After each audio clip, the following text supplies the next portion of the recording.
Olá, este é o podcast Negócios em Alta Voz. Em cada episódio damos voz a um negócio. Eu sou a Liliana Marques e estou aqui para ajudar empresários a dar voz aos seus negócios. Seguimos juntos? Olá, sejam bem-vindos a mais um episódio do nosso podcast Negócios em Alta Voz. Estou, mais uma vez, muito bem acompanhada. Tenho aqui uma empreendedora, uma empresária que vem aqui partilhar connosco. Tenho a certeza que dicas, estratégias muito valiosas que nos vão ajudar a todos nós. Por isso, vamos, sem mais demoras, dar as boas-vindas à minha querida Valentina. Olá, Valentina. Olá, Liliana. Tudo bem? Tudo. Obrigada por teres vindo. Nada. Foi um gosto. Olha, minha querida, se calhar vamos começar aqui. Vou-te apresentar, vou fazer aqui uma pequena introdução sobre ti, sobre o teu trabalho, sobre o teu negócio e depois começamos aqui a nossa conversa. Parece-te bem? Parece-me, lindamente. Boa, então é isso mesmo. Vamos aqui começar. Então, quem é que é a Valentina? A Valentina é uma mulher de família, acima de tudo. Gosta da tranquilidade do campo. Rege-se pelos seus valores, que são muito importantes para si, e procura sempre estar a viver de acordo com eles. Hoje trabalha a solo na área da intermediação de crédito e é muito feliz no que faz porque sabe que com o seu trabalho consegue genuinamente ajudar os seus clientes, as suas pessoas e eu diria que os seus amigos em geral. É verdade, Valentina? É verdade. É gratificante. É sem dúvida. Olha, e sem mais demoras vou-te começar a perguntar. Quando eras pequenina, tu sonhavas já em ajudar pessoas? Assim, sabes, quando eu era pequena gostava de ser advogada, não é? Tem tudo a ver. É uma área totalmente diferente. Entretanto, no meu percurso académico, acabei por fazer assim uma formação de técnico de contabilidade e gestão, não é? Ou seja, números, porque também com os números também consigo ajudar pessoas. As pessoas dizem assim, mas o direito também ajudas. Claro, com números também ajuda, não é? Por isso é que acabei por abraçar esta área. Muito bem, muito bem. E chegar à intermediação de crédito. Como é que a intermediação de crédito entra na tua vida? Foi algo que tu já tinhas pensado? Foi por acaso? Conta-nos lá um pouquinho mais do que da contabilidade aos números, à intermediação de crédito. Não tinha pensado. Foi por acaso. Eu depois de acabar a minha formação, fui fazer um estágio numa empresa de contabilidade. Entretanto, depois decidi que não era aquilo e comecei a trabalhar em seguros. E no ramo de seguradora nós temos vários ramos, não é? Em que um deles é um seguro de vida associado ao crédito.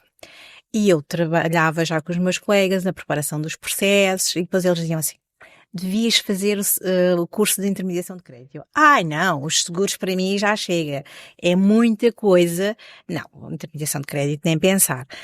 Entretanto, depois comecei, deixa-me lá ver isto mais a fundo, não é? Porque eu já fazia parte da preparação dos processos.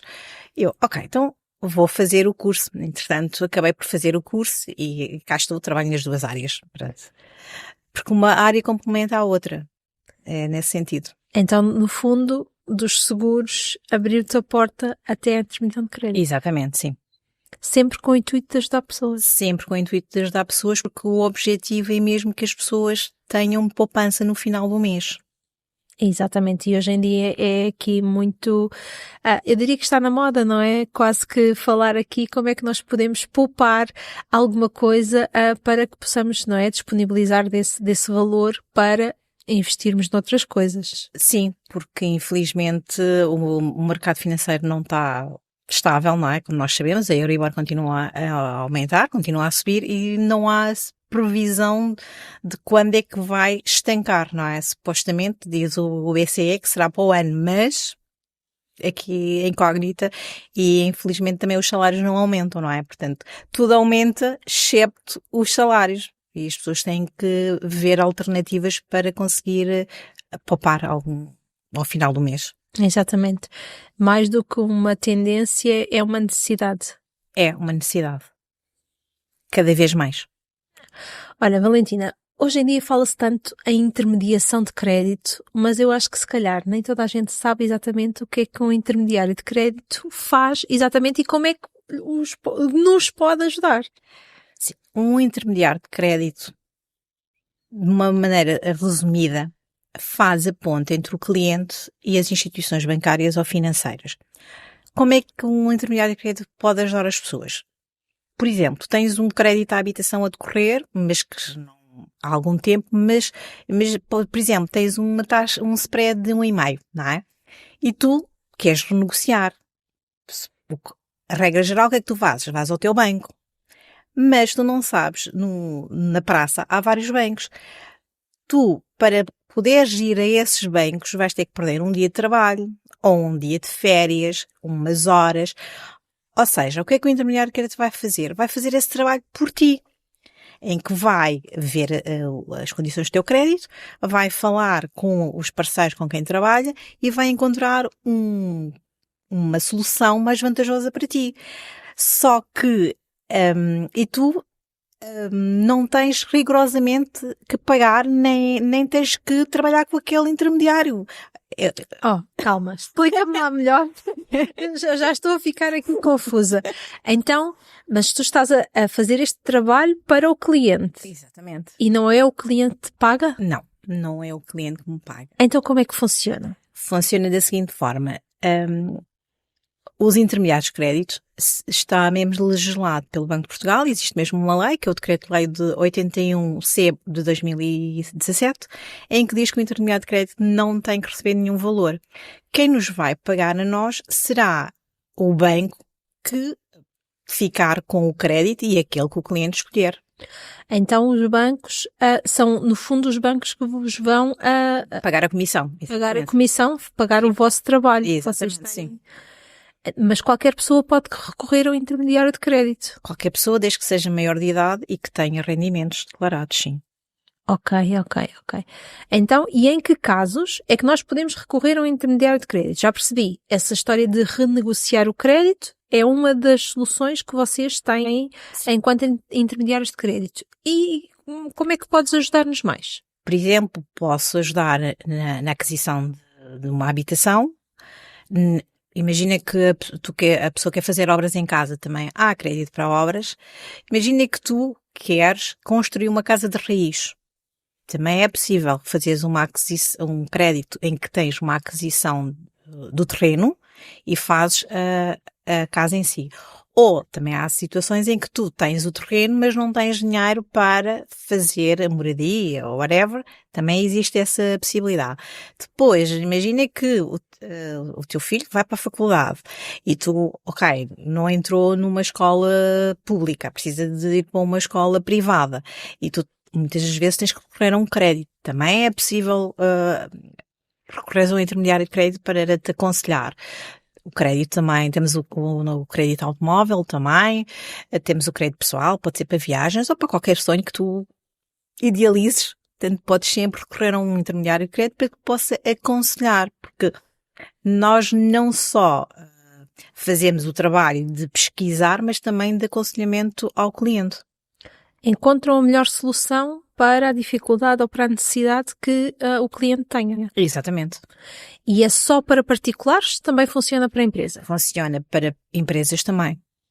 E também para diversos tipos de crédito? Também para diversos tipos de crédito que as empresas possam necessitar.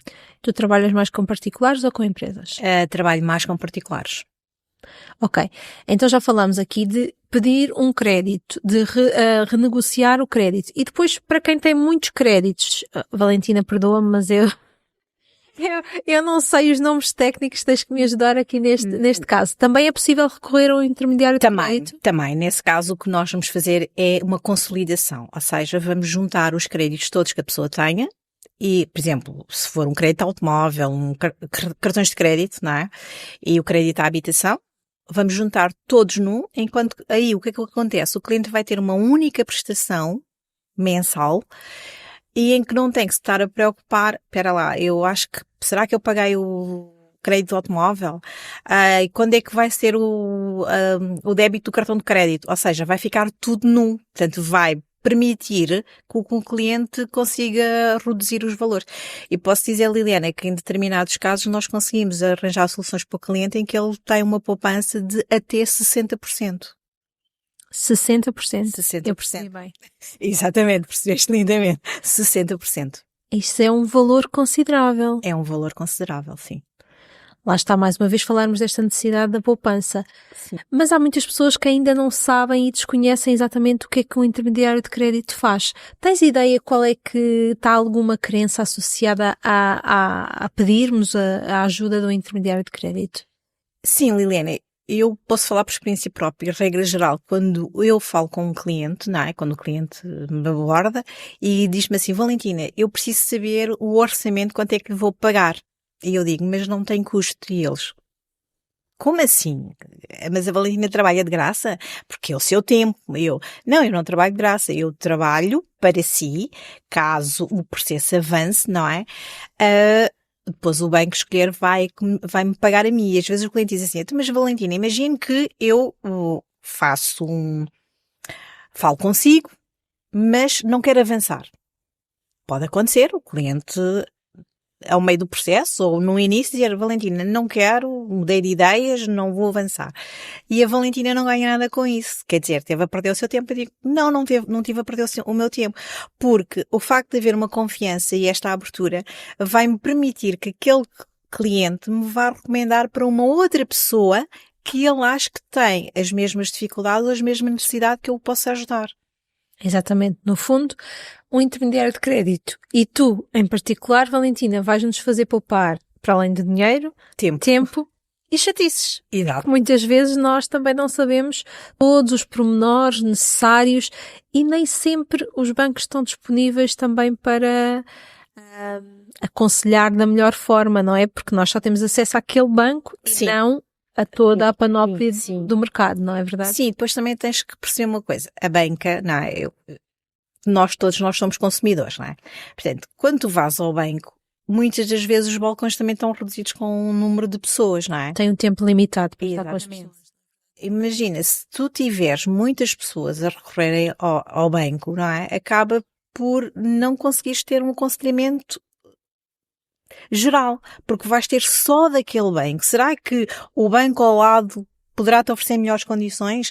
Posso dizer que neste momento, face aqui à questão do spread, da Euribor, há bancos que estão a oferecer spread de 50%, por exemplo, e em que estão a oferecer as despesas numa transferência de crédito em que o cliente não vai pagar rigorosamente nada.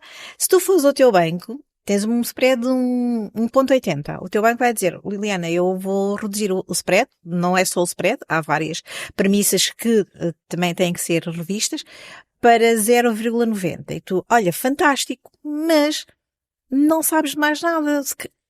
Provavelmente, exatamente, te oferecia melhores condições, não é? Daí que é importante também o cliente pode sempre ir ao seu banco, claro que sim, para saber, mas pode também recorrer a um intermediário de crédito. Muitas das vezes posso dizer, Liliane, que já aconteceu comigo, em que eu tive um cliente que iniciou o processo comigo, ele já tinha falado com o banco diz que não havia hipótese. No final, ele foi falar com o banco e o banco igualou a proposta. Porque tu tinhas trabalhado para realmente apresentar uma proposta mais vantajosa. Exatamente. E o banco dele não quis perder o cliente e disse, ok, não saia e nós vamos igualar a proposta. No fundo, não perdeste tempo porque o cliente ficou satisfeito com isso, não é? Sim. E tenho a certeza que vai ser um cliente que vai recomendar. Sim. Para além de ser um cliente, acabou por ser uma amizade. Que é o que acontece neste meio. Os clientes passam a ser uma família. Porque ainda não é muito fácil falar sobre estes temas, pois não, Valentina? Falarmos sobre a parte financeira e ainda por cima muitas vezes sobre algumas dificuldades relacionadas com esta parte financeira, acredito que possa ser um desafio para muitas pessoas ainda. Tu também sentes isso? Sim, porque estou a mexer no bolso das pessoas, não é? Eu costumo dizer que eu sou um bocadinho como os intermediários de crédito, são um bocadinho como as finanças, não é? Ou seja, eu preciso... Mas mais bem dispostos. Exatamente. Eu preciso saber tudo sobre a tua saúde financeira, não é? Não vale a pena a pessoa dizer, mas eu não tenho crédito, ou não estou em cumprimento. Porque existe para além do IRS, há um documento que é um mapa de responsabilidade que se tira no site do Banco de Portugal, em que está lá todos os teus créditos que tu tenhas, se já tiveste em cumprimento ou não, está lá tudo. Portanto, tens lá o teu, como diziam os brasileiros, o teu cadastro financeiro. Portanto, mal ou bem, eu vou acabar por saber. Não faz, e é uma coisa que não é fácil a pessoa falar, não é? É chegar ao pé de alguém e dizer assim, olha, eu estou com dificuldades financeiras. Não é um tema fácil de falar. Sim. Não é um tema fácil. Ainda por cima, porque nós em Portugal não temos uma literacia financeira assim tão trabalhada desde pequeninos. Temos aqui este gap, no fundo, que é, temos esta falta de literacia financeira. Também sentes isso? Principalmente quando nós falamos de todos esses nomes que já estiveste aí a falar, de Euribor, dos spreads, de não sei o quê, que eu diria que para muita gente ainda são nomenclaturas desconhecidas. Eu costumo dizer que são chineses. Isto porquê? Porque realmente é o que tu dizes, não há, porque em Portugal há coisas que não se ensinam na escola, não é? E regra geral, também, os pais também não têm essa questão de poupança.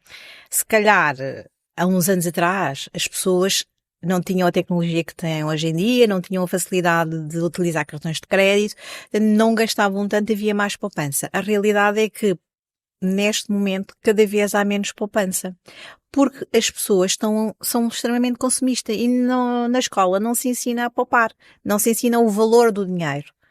E isso é muito importante muitas das vezes, e já que falas dessa questão da literacia financeira, muitas das vezes, Liliana, também há pessoas que vêm ter connosco e que querem, imaginem, eu quero comprar um carro, certo? Mas quero comprar um carro e quanto é que ganha? Ganho X, mas para além do valor que ganha, tem mais algum crédito. Tenho um cartão de crédito, fiz um crédito para comprar umas mobílias, para não sei o quê. Ou seja, isto tudo somando, o bolo é maior, face ao rendimento que a pessoa tem. Muitas vezes o que eu digo, olha, neste momento não dá. O que poderá fazer não estou a dizer que a pessoa não usa o cartão de crédito. Tem que usar o cartão de crédito com disciplina QB. O que eu digo mas precisa mesmo de utilizar o cartão de crédito? Porque as pessoas muitas vezes vão às compras, não fazem uma lista de compras. Podes fazer uma lista de compras, podes definir um orçamento mensal, podes dizer, olha, eu todos os meses não consigo poupar 25 euros, mas consigo fazer uma poupança de 5 euros. E podes ir fazendo essa tua pequena poupança. Provavelmente consegues abater alguns cartões de crédito e não vais fazer compras por impulso, porque muitas das vezes o que acontece é por impulso. E tu vês, eu costumo dizer, nesta questão do Black Friday, que foi o que aconteceu, havia pessoas que provavelmente foram comprar coisas que não precisavam, mas como era mais barato, e utilizam o cartão de crédito, porque não tem juros, porque não sei o quê, provavelmente não havia necessidade, mas inconscientemente essas pessoas estão-se a endividar. Há um facilitismo do acesso ao crédito? Já houve. Posso dizer que em 2001, 2011 já houve, mas neste momento o regulador travou um bocadinho, porque de antes o que tu precisavas para pedir um crédito era recibo de um ordenado e se estavas efetivo ou não. E tinhas acesso a um crédito. Hoje em dia há várias documentação que é necessário analisar e depois, como existe esta questão do mapa de responsabilidade, também permitiu que os bancos tenham acesso e o regulador diz se a taxa de esforço, um outro nome também muito pomposo, não é? Se a taxa de esforço for superior a 50%, não há hipótese, tem que ser sempre inferior a 50%. Portanto, isso obriga que os bancos, mesmo que tu estejas nos 50,1%, já és um cliente de risco. Portanto, atenção, não é com aquela facilidade em que tu podias comprar uma casa, tinhas logo o crédito para comprar as mobílias, para comprar o carro, para viajar, ou seja, quando há as crises, o regulador vai arranjar mecanismos para que não seja tão fácil e não haja aquela situação que houve em que a banca ficou com N casas porque as pessoas não conseguiam pagar. Portanto, os bancos não vendem casas, os bancos emprestam dinheiro. Exatamente, exatamente. E agora vamos falar aqui um bocadinho relativamente ao intermediário de crédito. Que documentos é que é necessário para podermos recorrer a um intermediário de crédito? Já falaste aqui de alguns? Sim. Por isso, pronto, se for, aqui também depois vai depender um bocadinho do crédito, mas eu vou dizer aqui o base, Ok. é igual para todos, pois há aqui umas diferenças, mas o base é o último recibo, os 3 últimos recibos de vencimento, o IRS, a nota de liquidação, o contrato de efetividade, não é? O mapa de responsabilidade do Banco de Portugal. Portanto, estes são os documentos base. Claro que, não esquecendo que também tem que ser assinado o RGPD, portanto, todo o cliente, sempre que nós recolhemos qualquer documentação, vai ter sempre que assinar o RGPD. E às vezes o cliente diz, Valentina, mas não é preciso. Existe uma lei e nós primamos pela confiança e pela transparência de que o que está legislado é para ser cumprido. Claro que sim. Então, pegando esses documentos, tu já tens acesso a poderes ajudar efetivamente a pessoa e verificar a situação e fazer o que for melhor para de acordo com as necessidades dessa pessoa. Sim, Pois há documentos específicos, não é? Sim, Mas claro. aí já é específico. Exatamente, sim. O que é que eu faço? Eu, regra geral, com essa documentação, recolhendo essa informação, consigo fazer um perfil do cliente, em que vou fazer uma viabilidade. O que é uma viabilidade? É verificar se o cliente tem capacidade financeira para contrair um crédito. Consoante o perfil do cliente, eu depois vou enviar para o banco específico para fazer então aqui um pedido de uma aprovação. Exatamente. E realmente quando isso acontece, há todo esse processo que se inicia e os clientes costumam ficar satisfeitos, imagino, ainda mais porque sabem que não há custos associados ao teu trabalho. Qual é o feedback que as pessoas têm quando percebem exatamente, Valentina, não sou eu que vou realmente fazer o pagamento, apesar de ser eu a usufruir deste seu trabalho, não sou eu que vou fazer este pagamento. Qual é o feedback das pessoas? As pessoas ficam mesmo muito contentes, Liliana, porque acreditam que não há mesmo custos. Eu digo sempre, não há mesmo, e as pessoas dizem assim, de certeza, eu absoluta, não há mesmo qualquer custo. Tanto quando o cliente acaba por fazer um contrato de intermediação de crédito, isto porque também está legislado por lei que um cliente não pode trabalhar com vários intermediários de crédito, só pode trabalhar apenas com um. Ok, então não vale a pena ir a 20 intermediários de crédito perceber qual é que nos vai ajudar. Não. Ou seja, isto para quê? Quando eu vou fazer um pedido, o banco vai ter que carregar com o NIF do cliente. Imagina, se tu vais trabalhar comigo e vais trabalhar com mais 5 ou 6, estamos todos a trabalhar para ti. E quando entra no banco, o que vai acontecer é que já está uma proposta carregada. Não faz sentido o banco estar a carregar uma segunda proposta com as mesmas condições. E muitas das vezes aí não saem propostas. É duplicar trabalho. Exatamente. Aí o cliente depois é informado, não é? Olha, acontece isto, tem que decidir com quem é que quer trabalhar. E nesse contrato de intermediação de crédito também estão lá a dizer que o nosso trabalho não tem qualquer custo nem qualquer compromisso. Portanto, o cliente não é obrigado. O cliente até pode recorrer a mim, por exemplo, e recorrer a ti. E por uma questão de simpatia, pode não querer trabalhar comigo e querer trabalhar contigo. O cliente só tem que me dizer, Valentina, a partir de hoje eu não quero trabalhar mais consigo, quero trabalhar com a Liliana. O que é que eu vou fazer? Aquele contrato fica arquivado, vou dos parceiros com quem eu já enviei as propostas, vou enviar um e-mail a dizer, olha, a partir de hoje o cliente não vai trabalhar comigo, encerrem esse processo. E aí sim, depois vai iniciar um novo, que já iniciou, não é? As propostas daí já saem para ti, não vão para mim. Ok. Então, quais é que são as características que tu dirias que um bom intermediário de crédito deve ter? Primeiramente, tem que ser transparente, tem que ser honesto e tem que explicar ao cliente e tem que acompanhar o cliente no processo todo. E às vezes as pessoas dizem, no processo todo, sim, eu acompanho o cliente desde o início até ao fim do processo. O processo pode demorar um mês, a regra geral, um mês e meio, se as coisas correrem, alguma coisa correr mal, não é? Mas, pronto, a regra geral é assim. Porquê? É um processo rápido. É um processo rápido, porquê? Porque imagina que tu vais comprar uma casa. eu recolho a documentação toda, analiso contigo e depois, sendo aprovado, eu tenho aqui uns papéis, não é? Então aproveita para mostrar. Exatamente, isto são as finés, a transparência. Explica lá em português. Eu vou explicar. Isto são as condições do crédito. Eu, quando mando para o banco vai-me enviar estes dois, para cada banco vai-me enviar o seu documento. Aqui estão as condições do crédito. O que é que eu vou fazer? Eu vou-te dar isto, como é óbvio, mas isto são 25 páginas. Ninguém lê 25 páginas. De cada banco? De cada banco. Ok. Ninguém vai ler 25 páginas. Mas tu vais. Eu vou ler, exatamente. O que é que eu vou fazer? Eu vou fazer um mapa comparativo. Eu vou fazer um resumo do mapa comparativo. E vou-te dar as opções que são mais vantajosas para ti. E tu Mas dos bancos todos? Não é dos bancos todos, Liliana, porque posso dizer, eu trabalho com quase todos os bancos da praça, não é? Exceto alguns, 2 ou 3. Ou seja, como eu já fiz o teu perfil, eu vou enviar para aquele banco específico. E tu já sabes já sabes fazer o match, basicamente, Exatamente, não é? sim, exatamente.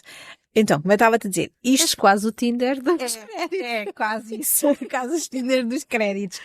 Aqui eu vou fazer um resumo e vou-te apresentar e tu vais analisar e vais dizer, ok, Valentina, eu quero este. Com este, tu depois tens acesso à documentação, por isso lá está a transparência. Eu não te vou dizer, olha, tens que escolher este. Não, eu vou-te apresentar as propostas, tu vais decidir aquela que é melhor para ti, mas tu vais ter sempre acesso a este documento. Não é viciado, é tudo transparente. Certo. Tu, no fundo, tu trabalhas as propostas que chegam até ti, apresentas as conclusões das propostas e depois a decisão é minha. Exatamente. No fundo, tenho sempre acesso a essas Exatamente, propostas. sim.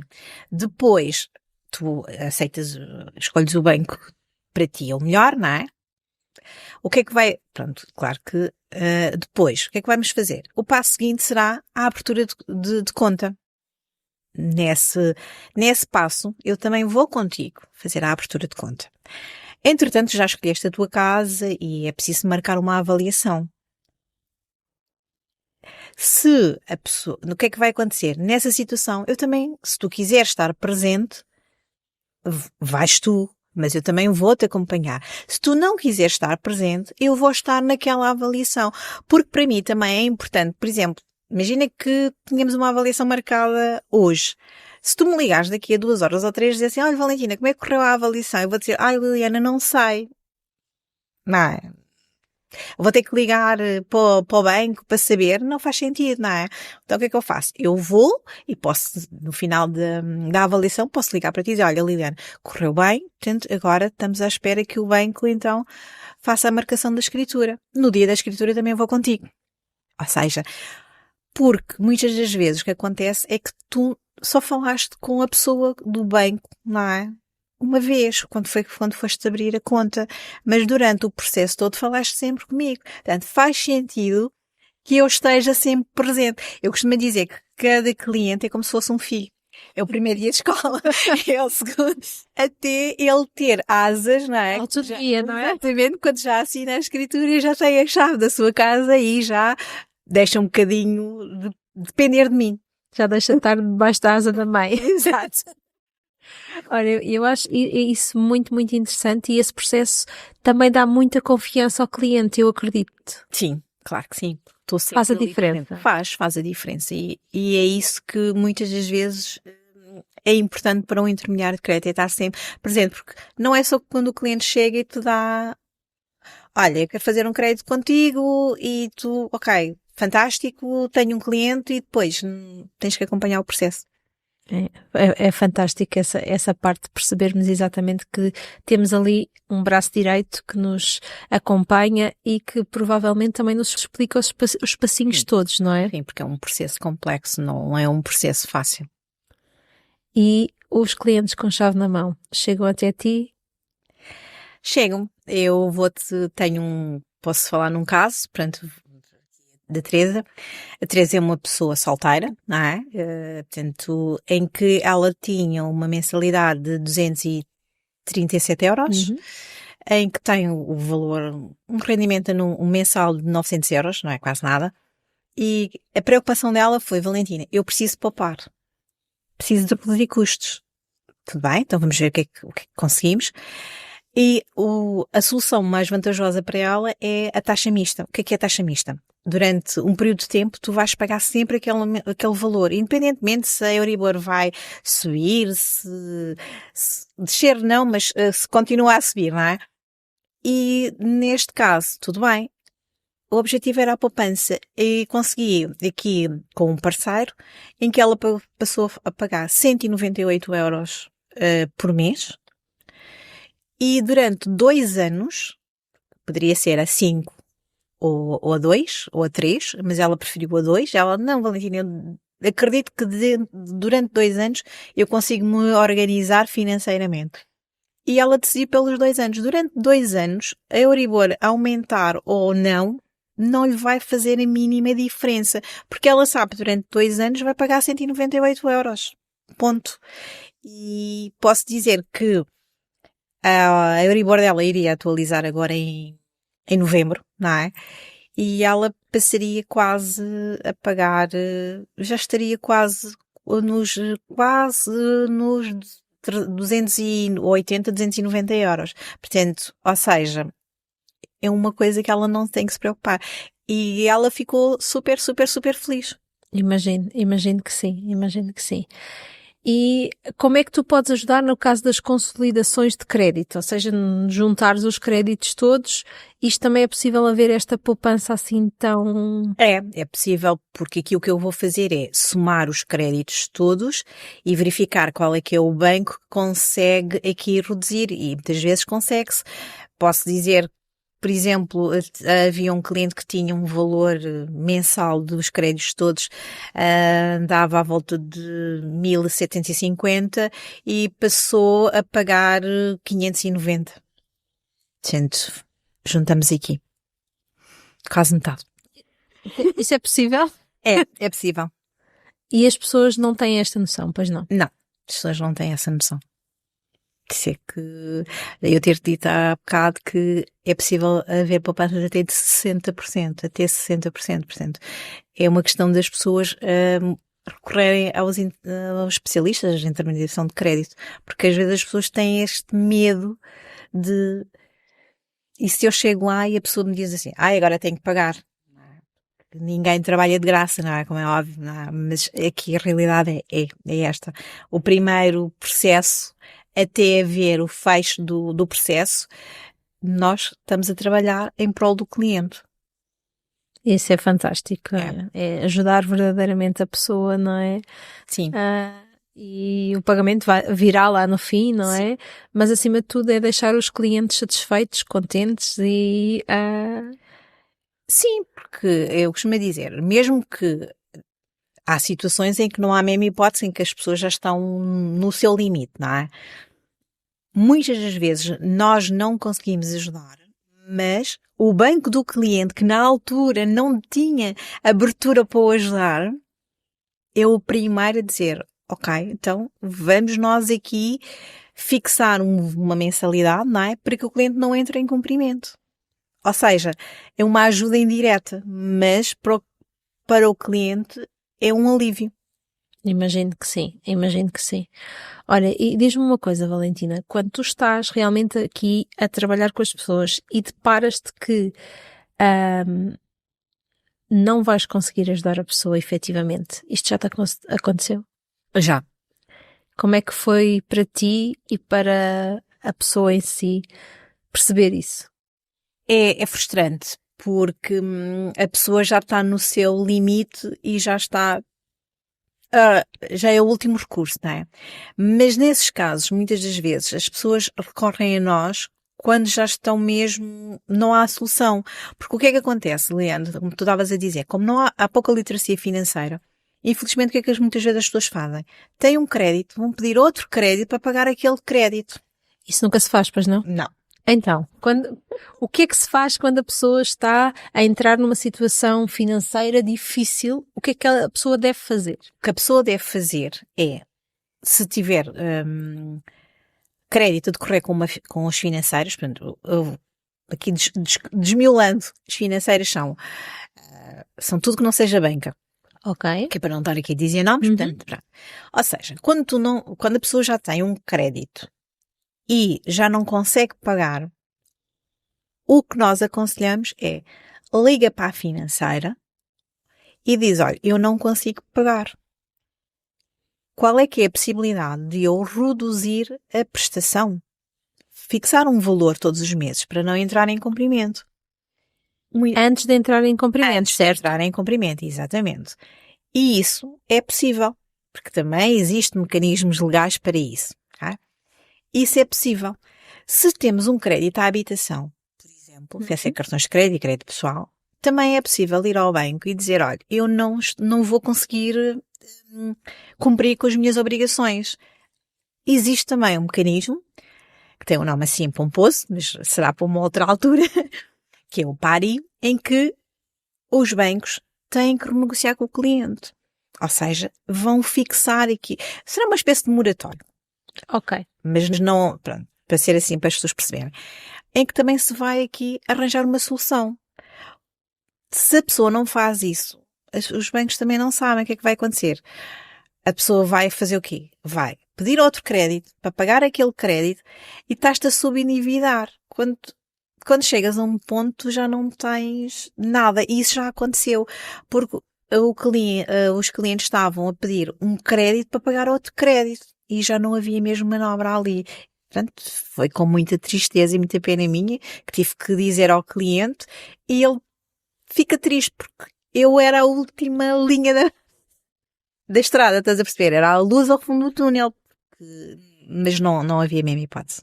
Mas não há necessidade de recorrer à última linha da estrada, não é? Não há necessidade de ir só quando se vê aquela luzinha ao fundo do túnel. Há passos que nós podemos fazer antes disso. Exatamente, sim. Ok. E relativamente a recorrer a um crédito, qual é a diferença entre recorrer a um crédito? Que agora tu falaste entre uma financeira e a banca. Sim. É preciso ter atenção? São coisas diferentes? Como é que nós podemos escolher? Regra geral? Ou é sempre melhor falar contigo?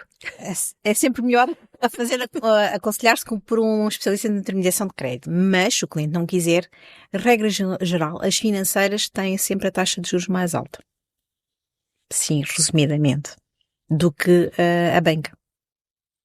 Que é o famoso TEG, portanto, além da taxa de juros, depois há ali mais uns custos associados, não é? No processo, em que isso depois vai dar uma TEG em que os custos do banco são menores do que de uma financeira. Ok. E em caso de dúvida, é sempre recorrer à Valentina? É sempre. É melhor. Porque aí vou analisar e consigo-te aconselhar da melhor forma, não é? Olha, quais são os clientes que mais te motivam a trabalhar? Olha, Liliana, eu não tenho assim clientes que me mais motivam, mas gosto daqueles processos complicados. Então, conta-me lá. Porque são os mais O desafiadores. que é que são processos complicados? Processos complicados é quando um cliente chega ao pé de mim e diz-me assim, Valentina, eu já recorri a um intermediário de crédito, já fiz N coisas, mas não gostei de trabalhar com ele por algum motivo e não vou mexer em nada. Não quero. Mas não quer porquê? Porque teve uma má experiência. E a pessoa, sim, porque tive uma má experiência. Ok, então mas vamos ver o que é que a gente consegue fazer. E às vezes as pessoas dizem, mas ele também viu e não deu. E eu, deixe-me tentar. E vou analisar o perfil do cliente, vou enviar para o banco específico. No final, digo para o cliente, olha, já tenho aqui uma resposta. Às vezes acontece, por exemplo, posso enviar para 4 bancos e só ter resposta de um, porque os outros não aceitaram. Chegar ao pé do cliente e dizer assim, olha, já tenho uma resposta positiva, já tenho uma aprovação. E o cliente diz, como assim? Vamos marcar uma reunião e vou-lhe apresentar. E muitas vezes eles dizem, Valentina, não acredito. E eu, sim, mas é mesmo uma aprovação. É mesmo uma aprovação. Porque eu não trabalho com viabilidades. Viabilidades é se a pessoa pode ou não pode. Aqui eu trabalho mesmo com uma aprovação. Está mesmo aprovado. Já vais um passo à frente. Exatamente. E eu digo assim, não, está mesmo aprovado. Está bem. Ok. Então, o que é que eu faço? Faço o tal relatório, apresento depois o documento do banco e ele diz-me assim, Valentina, como é que conseguiu? E eu, não é o meu trabalho, não é? Eu já digo assim, como é que eu consegui? Não fiz nada de extraordinário. Peguei no seu perfil e enviei para o banco. específico. Tá bem. E eles dizem, então e quando é que podemos marcar a escritura? Calma, depois tem que ser os passos todos, não é? E isso é bom, porque, e depois o cliente diz, pois, olha, eu perdi um mês, ou perdi 15 dias, não é? Ou seja, porque o cliente também está a perder tempo, está com aquela ansiedade, não é? E acaba por ser benéfico quando ele diz assim, pois já devia ter que falar mais cedo consigo. Não aconteceu. Mas isso é que são processos desafiadores. É quando realmente a pessoa já perdeu a esperança e... Sim. E consegues, conseguiste, tudo bem, e tu, mas quer dizer, há clientes que até já tinham visto a casa, já tinham isso tudo, não é? Depois no final, não dá. E depois dizes, não, mas afinal dá. E a pessoa, então, tenho a casa dos meus sonhos. Exatamente, imagino que isso seja fantástico. Sim, porque também salvar aqui, porque a regra geral que as pessoas fazem é ao contrário. Primeiro vão procurar a casa, depois é que falam com os intermediários de crédito. Então como é que se deve fazer? Vá, explica-nos lá. Primeiro deves falar com um intermediário de crédito, não é? Primeiro não vou encontrar a casa nem o carro dos meus sonhos, não? Não, Liliana, porque imagina que tu até vês a casa dos teus sonhos. Imagina que custa 355 mil euros. Tu chegas ao pé de mim, eu faço uma análise e digo assim, Liliana, com base na tua análise, com o teu perfil, com os 10% que tens dado de entrada e não sei o quê, o banco só te consegue emprestar 180 mil euros. E tu? Já viste a casa dos teus sonhos? Por mais casas que tu vais ver, já mexemos nas expectativas, não é? Exatamente.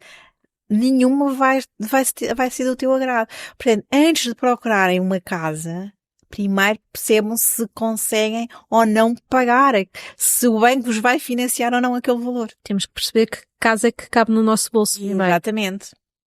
Que todos nós gostávamos, não é? Se calhar também querias ter um Porsche, não é? Mas se o banco diz assim, olha Liliana, para um Porsche não dá, nem para um Tesla, só dá para um outro e tu, pois, mas entretanto já estiveste ali a ver, não é? Exatamente, é importante nós percebermos até onde é que nós podemos ir para a partir daí gerirmos as nossas expectativas e não defraudar também as expectativas, e isto também é importante, não é? Sim. Quando se fala de finanças e de dinheiro, é muito importante ter os pés na terra e não das nuvens. Não das nuvens, exatamente. Não é? Às vezes há um bocadinho esta dificuldade, ou é impressão minha? Não, há mesmo. Todos nós temos sonhos, não é? Como é óbvio, não é? E o que é que a primeira coisa que tu queres é sempre realizar o teu sonho. E o que é que te acontece? Tu, quando vês uma coisa que tu gostas, tu ficas, nem queres saber de mais nada, não é? Se tem possibilidades, se não tem, se o banco me vai emprestar, se serei um cliente bom ou mau para o banco, nada disso, porque nós estamos a viver num mundo da fantasia, não é? Porque é aquele sonho que nós temos, não é?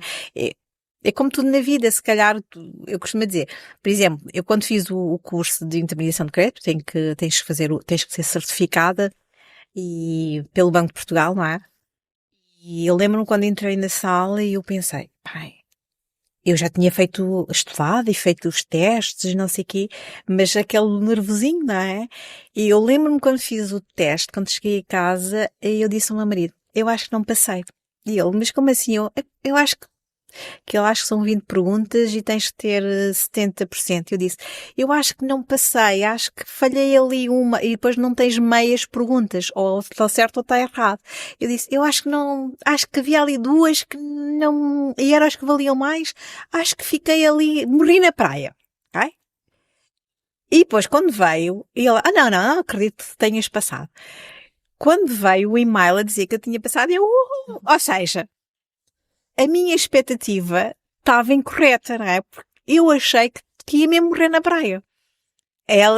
Lá está. E muitas vezes o que é que acontece? Quando nós temos um sonho, nós não estamos a pensar com os pés, assentes, não, é aquilo. E vamos conseguir e acabamos de nos deslumbrar, não é? E sonhar com coisas que às vezes não são possíveis. Por isso é sempre bom recorrer a um especialista, neste caso a um intermediário de crédito, que nos vai ajudar a perceber que sonhos é que são possíveis de realizar naquela altura. Exatamente. Porque às vezes os sonhos podem ser só adiados, certo, Valentina? Certo. Sim. Porque também ajudas as pessoas a prepararem-se para o momento certo para ter o crédito. Sim, exatamente. Isto vai aqui um bocadinho. Eu não, Por exemplo, a pessoa não consegue agora, mas pode conseguir daqui a 1 ano, daqui a 2 anos. Como? Lá está. Usando, se tiver cartões de crédito. Não usando? Não, pagando o que está em dívida, não é? E usar com responsabilidade para não aumentar. Ou seja, quanto menos dívidas tu tiveres, digamos, menos créditos, digamos assim, também vais diminuir a tua taxa de esforço. Porque Certo. não tens tanta responsabilidade de pagamentos, não é? Portanto, o teu rendimento não vai ser diluído para várias coisas. Depois também é aqui colocar as pessoas a fazerem poupanças. Porque as pessoas dizem, eu não consigo poupar. Certo, mas por enquanto tens que dar 10% de entrada. Não é? Daqui a 1 ano não sabemos se vai ser 10% ou não. Mas não é só os 10%, porque as pessoas dizem, mas eu tenho os 10%. Há clientes que chegam ao pé de mim e dizem assim, Valentina, eu tenho os 10% para dar entrada. Tudo bem, então e as despesas? Que são inerentes. Não é? Tem, por exemplo, tem valor para pagar os impostos? E a pessoa, impostos? Sim, tem que se pagar imposto. Isso não tem. Provavelmente, aqui o que é que vais fazer? Tens os 10%, vais guardá-los e vais juntar dinheiro para as despesas. Quais são essas despesas de forma geral? Tens o imposto de selo, tens o IMT, e depois quando é uma aquisição da casa nova, tens a escritura para fazer o pagamento, não é? E depois tens que... São valores de acordo com o valor da casa? Sim, são valores de acordo com o valor da casa. Portanto, estas despesas não são despesas que tu possas dizer, eu não vou pagar. Não, são impostos. Portanto, tens que os pagar. Se não tens... Tem que estar previstos de alguma forma. Exatamente. Tens de precaver. Se não os tens, como é que tu vais dizer assim, ok, imagina, tenho os 10%, tudo bem, mas tenho um cartão de crédito. Não é? Vou comprar na mesma casa, o que é que eu vou fazer? Vou pegar no cartão de crédito, vou levantar o dinheiro, ou seja, levantando dinheiro, os juros são maiores do que se fizeres uma compra, não é? Vais levantar o dinheiro para pagar aquelas despesas. Entretanto, o banco emprestou-te o dinheiro em que tu não tinhas essa responsabilidade. Imagina que tu ganhas 1.000 euros. Tens um valor de uma prestação de uma casa, compraste, pagas mensalmente ao banco, pagas 300 euros. Depois temos que falar nos seguros, não é? Tens o seguro de vida, tens o seguro multirrisco, mas contas redondas, com seguros e tudo, pagas 320 euros. Entretanto, como não tinhas dinheiro para pagar os tais impostos, não é? E o que é que tu fazes? Vais levantar dinheiro. Imagina, levantaste 3.000 euros ou 4.000 euros. Aqueles 4.000 euros que tu levantaste vais ter que pagar ao cartão de crédito. Não sei quanto é que seria, mas provavelmente, vamos supor que sejam 150 euros. Dos teus 350, vais ter que pôr mais 150. Já são 500. Já são 500. Depois temos que pensar na água, na luz, no gás, na comida. E mais alguma despesa extra, não é? No telemóvel, na internet. Ou seja, se tu tinhas aquele valor, o teu valor líquido é menor. Alguma coisa tu vais ter que entrar em cumprimento. Exatamente. Por isso é muito importante ter os pés na terra, saber exatamente o tamanho do nosso bolso e às vezes é só preciso adiar algum tempo, não é? Exatamente.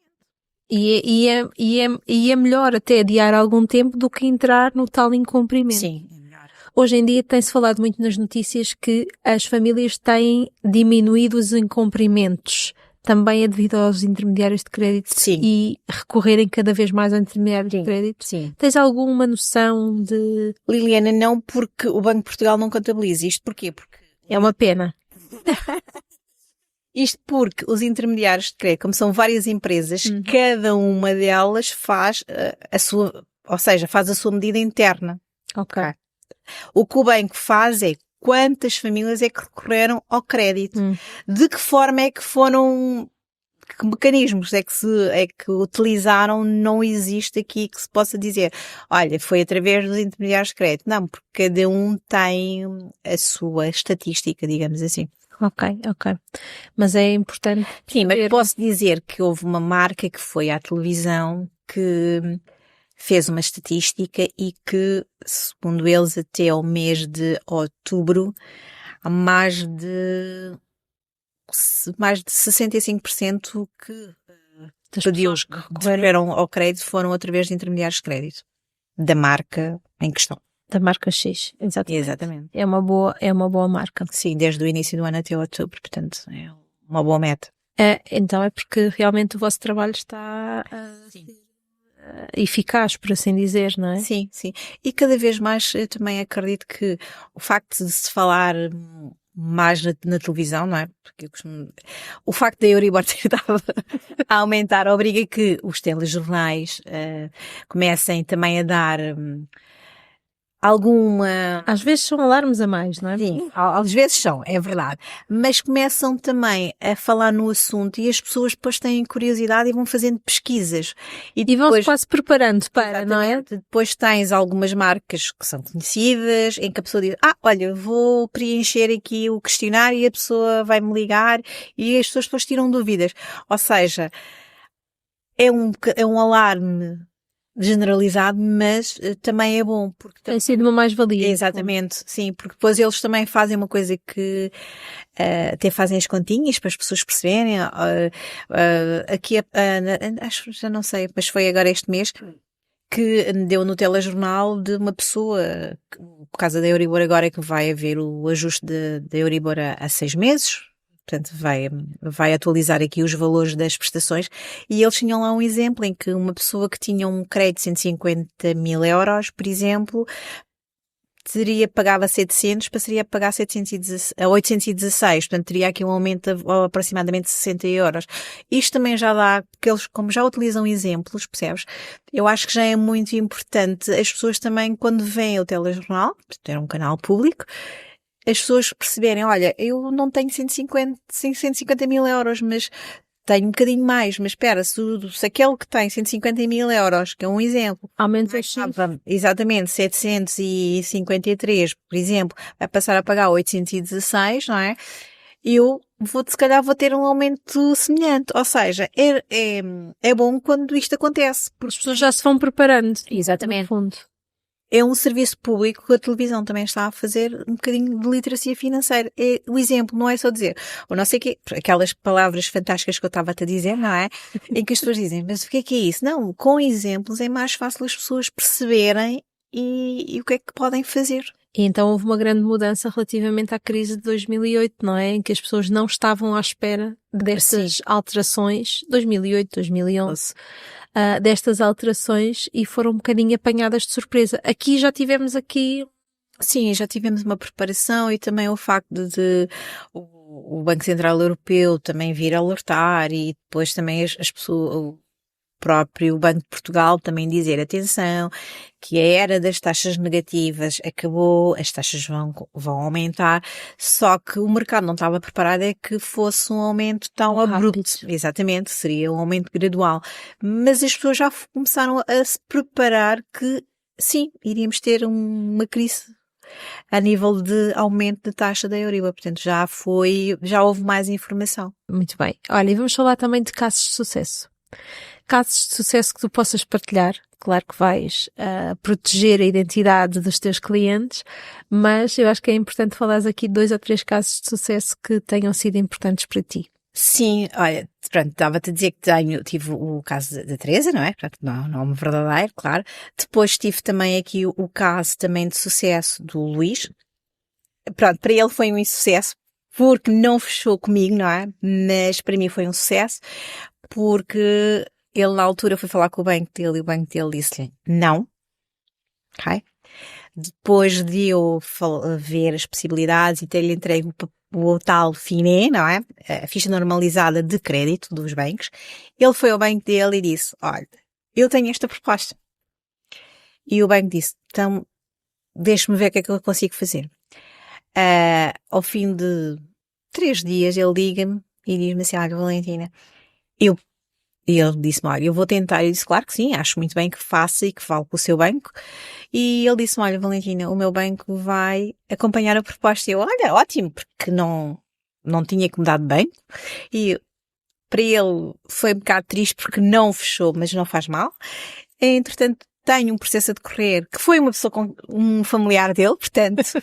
Está tudo certo, não é? Exatamente, portanto, ou seja, para ele foi um bocadinho triste, não é? Queria mesmo... Poder trabalhar contigo. Exato, ele disse, efetivamente. depois deste trabalho todo, não é por aí. E depois também tenho alguns casos de sucesso em que a pessoa queria comprar um automóvel e lá está, foi um sonho adiado, percebes? Em que a pessoa disse-me, olha, eu quero comprar um automóvel com este valor, não era um valor assim por aí além, e eu disse-me, neste momento não dá. E isto foi em janeiro, e eu disse, olha, se calhar mais para o final do ano, se calhar já conseguimos. Pronto, pus o processo ontem e já está aprovado. Portanto, ou seja, que bom. foi aqui um adiar, porque na altura não havia condições para tal. E às vezes são uns meses. Exatamente, às vezes são uns meses. E Isto porque aqui a taxa de stress foi alterada, porque era de 3,5%, a partir de outubro passou a 1,5%, ou seja, a taxa dele de esforço também desceu, que lhe permitiu concretizar este sonho. é fantástico, não é? Já se vê pela tua cara que foi realmente fantástico poderes ajudar a concretizar este sonho. Sim. E que imagino que não tenha sido fácil dar a resposta numa primeira fase, mas que agora foi também o vamos lá. Exatamente. Eu costumo dizer sempre que a solução pode não ser naquele momento. O cliente quer sempre, eu percebo quando tu queres uma coisa tem que ser naquela altura, não é? Mas às vezes, olha, vamos adiar um bocadinho e depois logo se vê. E é só o adiar. É só o adiar, exatamente. Olha, Valentina, o que é que tu costumas fazer neste momento para colocar o teu negócio em alta voz? Eu vou-te dizer, vou-te confessar que é uma vergonha, mas Conta-nos lá. utilizo o Facebook, o Instagram, o WhatsApp, não utilizo muito mais, não é? Porque, apesar de eu estar aqui a falar contigo, não é? Eu sempre fui assim um bocadinho, não, parecer, fazer vídeos. Ninguém diria. Exato. Não tenho jeito para essas coisas, mas pronto. Mas para conversarmos aqui estás totalmente à vontade. À vontadíssima. Muito bem, muito bem. Olha, que caminhos neste momento é que tu vês para o futuro, para o teu futuro, para delineares e para poderes ajudar mais pessoas aqui com a intermediação de crédito? Olha, para o meu futuro, cada vez mais fazer os podcasts, não é? Acho que é uma ferramenta fantástica para chegar a mais número de pessoas, não só a nível das pessoas dizerem, não, agora vou contratar aquele. Não, também de uma maneira lúdica, lá está a literacia financeira que não há, em que posso ajudar as pessoas a perceberem e a prepararem o futuro, quer delas, quer dos filhos, dos primos, qualquer familiar ou amigo que possam dizer assim, olha, há a possibilidade dessa pessoa daqui a uns anos, não é? Poupou ou fez uma poupança porque eu assisti a um workshop, por exemplo, fui fazer uma mini formação e ensinei como é que essa pessoa pode poupar. Por exemplo, há créditos também para as pessoas fazerem cursos, é verdade. Mas imagina, se tu queres fazer um curso em que tu, se calhar, todos os meses, tirando um X, consegues juntar algum dinheiro e consegues fazer esse curso porque não é muito dispendioso, é preferível do que ires recorrer a um crédito para poderes fazer esse curso. Se puderes adiar, não é? Se for uma coisa que tu não tenhas, não é possível mesmo adiar. Por uma questão profissional, por uma realização pessoal, claro que sim, faz todo o sentido recorrer a um crédito. Mas saberes que tens esta alternativa porque foste a um workshop e, olha, ouvi a Valentina dizer, olha, é possível, olha, tenho como adiar. Não posso. Pessoalmente não dá, profissionalmente não dá, preciso crescer profissionalmente e preciso de fazer este curso. E aí, ok, vou recorrer a um crédito. Mas QB. Com cabeça, tronco e membros. Exatamente. Olha, como é que nós podemos te encontrar e como é que podemos trabalhar contigo, Valentina? Bem, podem me encontrar nas redes sociais, não é? Então, conta-nos lá, como é que nós te podemos encontrar? Então, é assim, na minha página do Facebook, não é? Valentina Carvalho. A Valentina Carvalho, Gestora de Créditos. Muito bem. Não é? Também no Instagram também é igual. Também, depois... Encontramos lá os teus contactos, provavelmente. Temos lá, sim, tem o contacto telefónico e o endereço de e-mail. E futuramente, pronto, como estava-te a dizer que estou a trabalhar com atrás desta marca, não é? Do sítio do cidadão, não é? Portanto, a partir daí, vamos ter aqui mais informação. É isso mesmo. Que é a serviço, que é o sítio do cidadão. Portanto, depois vão perceber o que é a serviço, o que é o sítio do cidadão. Temos vários serviços, incluindo a intermediação de crédito. E assim, desta forma simples, conseguem recorrer à Valentina e aos seus Exatamente. serviços e, acima de tudo, perceberem como é que podem ter uma vida financeira muito mais leve, por assim dizer, certo? Exatamente. Olha, Valentina, foi um gosto imenso estar aqui à conversa contigo. Acredito que ficávamos aqui o resto do dia à conversa. Tinha muito. O crédito é um mundo. Sim, muita coisa para falar. Sim. Ainda temos aqui depois, provavelmente, mais coisas para desconstruir, para falar, mais literacia financeira para trazer às pessoas, mas neste momento quero, acima de tudo, agradecer a tua disponibilidade e a tua atenção para estares aqui comigo. Eu é que agradeço, Liana, portanto, foi top. Obrigada, foi fantástico. Quanto a nós, vemo-nos no próximo episódio. Até lá! E assim chegamos ao final de mais um episódio em que colocamos mais um negócio em alta voz. Na próxima vez, pode ser o teu. Encontramos em breve. Até lá!